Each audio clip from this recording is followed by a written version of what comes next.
Hi, it's Robin Sharma, author of The Leader Who Had No Title, founder of the Titan Academy.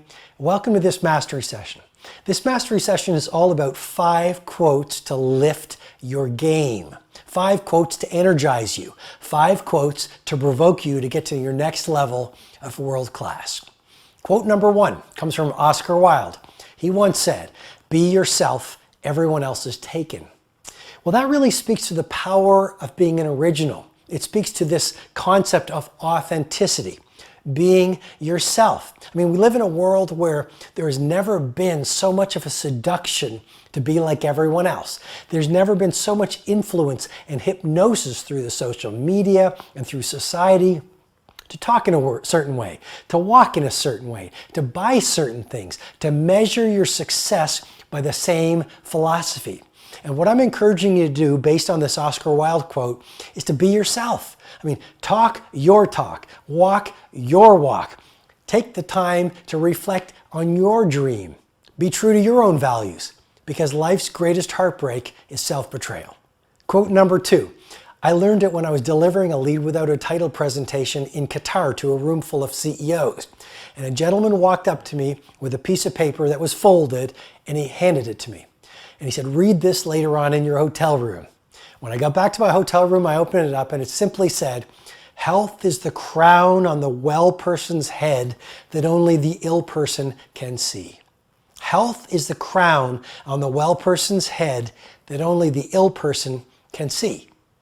And to me, what that suggested was this: we take our health for granted until we lose it.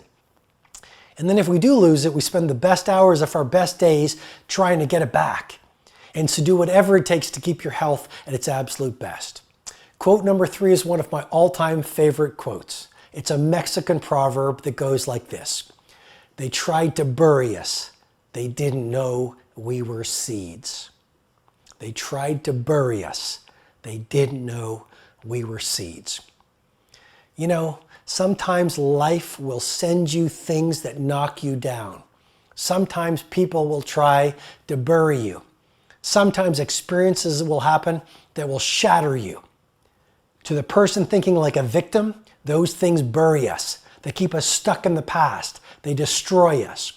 To the person thinking like a leader, like an A performer, like an iconic producer, those things are seeds. They will actually serve to fuel our growth.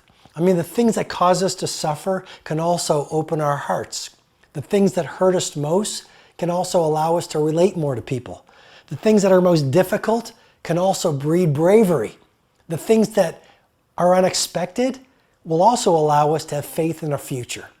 So take the times in the valley of difficulty and use them to transform you and use them to serve you on your rise to your next level of greatness. Quote number 4 comes from the Indian poet Rabindranath Tagore. And it goes like this: "Spring has passed, summer has gone, and winter is here. And the song that I meant to sing remains unsung, for I've spent my days stringing and unstringing my instrument." The more I've studied that poem, the more I think I understand it. You see, we live in a world where a lot of us are busy being busy, and we're spending the finest hours of our greatest days in pursuits that at the end will matter very little.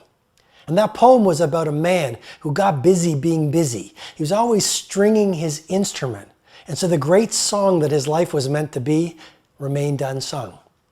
And I guess the lesson for you and me in this mastery session is simply this: focus your days, focus your time, focus your focus on the few priorities that will create a life that at the end you believe will be legendary. Which brings me to quote number 5, and I think it's the most important quote to lift your game and really to change your life if you really embrace it. And it comes from Rabindranath Tagore. But it also comes from my father, who used to share it with me a lot when I was growing up. And he used to say to me, "Robin, when you were born, you cried while the world rejoiced." He said, "Son, live your life in such a way that when you die, the world cries while you rejoice." And what I understand that quote to be about is really this: to lead is to serve. To win is to be helpful. Nothing matters more than your impact on humanity. And at the end of your life, I don't think your life is going to be measured in terms of success by how much money you made, the cars you drove, the status you held, the home you lived in. I truly believe what will matter most when you're on your deathbed will be, were you an instrument of service to as many people as possible? And if that's going to matter most at the end, my invitation is for you to make it matter most right now.